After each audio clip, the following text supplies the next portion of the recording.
Sorprendido quedó el periodista Yamid Amat cuando, en entrevista con Luis Carlos Reyes, el nuevo director de la DIAN, le informó que solo el 1% de la población en Colombia recibe más de 10 millones de pesos de ingresos mensuales y ese porcentaje será entonces el que pagará más impuestos en la reforma tributaria del gobierno de Gustavo Petro.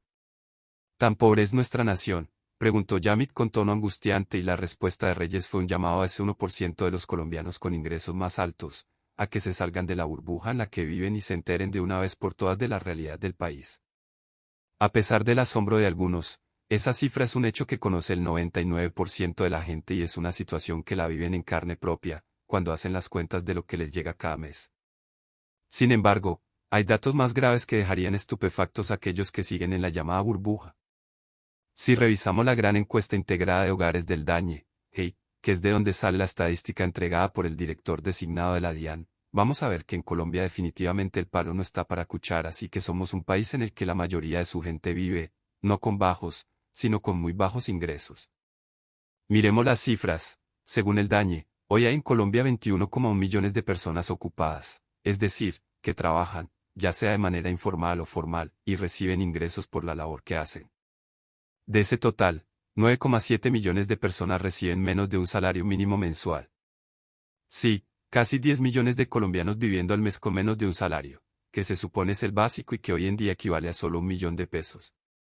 Ahí es donde está el verdadero problema, una gran parte de la población no está viviendo, sino sobreviviendo. En este país, en el que la informalidad llega ya al 44%, se trabaja para conseguir el sustento diario, la comida, los arriendos, la ropa, alguno que otro bien no durable y tal vez se ahorra para tener una vivienda digna. Mejor dicho, es poco lo que queda para otros gastos, como, por ejemplo, los impuestos. ¿Y dónde está el resto de la población? Pues, según el DANE, solo 900.000 personas son las que en la actualidad reciben un salario mínimo mensual, 7,3 millones de colombianos ganan entre 1 y 2 salarios mínimos, 2,5 millones entre 2 y 5 salarios básicos y 608.000 personas tienen de ingresos entre 5 y 10 salarios mínimos, es decir, entre 5 y 10 millones de pesos.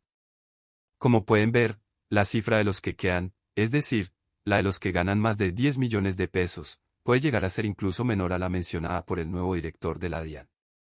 Me explico, si sumamos todos los que ganan menos de 10 millones de pesos, los que les acabo de mencionar, nos da un total de 21 millones de colombianos. Sí, según el DANE, son 21,1 millones de personas las que reciben ingresos. Estaríamos en un escenario en el que quedan solo 111.000 personas ganándose más que los demás y eso equivale no al 1% sino al 0,5% de la población ocupada en Colombia. Mejor dicho, ahora sí, sorpréndete Yamid. En la encuesta de hogares del DANE, se determinó que el promedio de ingresos de esos 111.000 colombianos que ganan mucho más que los otros, es de 16 millones de pesos al mes. Eso quiere decir que los ingresos de la mayoría de esta población en específico, son altos, pero no son exageradamente altos. Son muy pocos, casi que solo cientos, los colombianos que ganan por encima de los 20 millones de pesos al mes. Es triste, pero es real. Pero, son todos los que ganan más de 10 millones de pesos los más ricos de Colombia. Es justo que sean ellos quienes se tienen que meter la mano al bolsillo para financiar la tributaria que propondrá el nuevo gobierno. La respuesta a la primera pregunta es un rotundo no y la razón también tiene una explicación técnica. En primer lugar, ganar 10 millones de pesos al mes o más, solo ubica a cada persona en la casilla de ingresos altos de la pirámide que cada vez se cierra más. Sin embargo, para ser considerada una persona como rica o millonaria, se debe tener en cuenta también su patrimonio, es decir, sus bienes, sus rentas líquidas y sus gastos, entre otros factores. Es por eso que la segunda respuesta la debe analizar y contestar el gobierno entrante cuando decida si subirá el impuesto de renta a toda esta población. El equipo económico del presidente Gustavo Petro ha dicho que será un impuesto progresivo, es decir, que quien más gane, más pagará y, en definitiva, eso es lo más justo y ojalá sea así.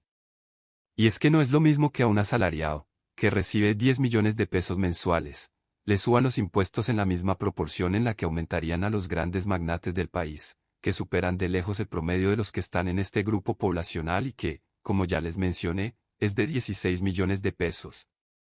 Pero, además, hay otros impuestos que se han escuchado recientemente, que se están lanzando como globos, y que pueden afectar a todos los que están por fuera de la categoría de los más ricos.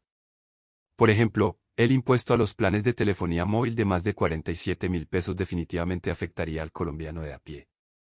Está claro que el país necesita urgentemente una reforma tributaria, con un déficit fiscal que este año estará por encima de los 70 billones de pesos, las cuentas no aguantan y el problema se debe empezar a solucionar ya. No es gratuito que el nuevo gobierno la quiera erradicar tan pronto Gustavo Petro asuma como jefe de Estado, pero no por eso se debe hacer con afán. Es que no deja de preocupar que se le incremente la carga tributaria de manera indirecta a la clase media y baja o de manera directa a quienes están por encima del promedio nacional, pero solo por sus ingresos. Estas personas, aunque hagan parte de ese 0,5% que gana más plata mensual, están muy lejos de los que el ahora presidente Petro consideró cuando era candidato, las 4.000 personas más ricas de Colombia, que dijo que serían las únicas que van a pagar más.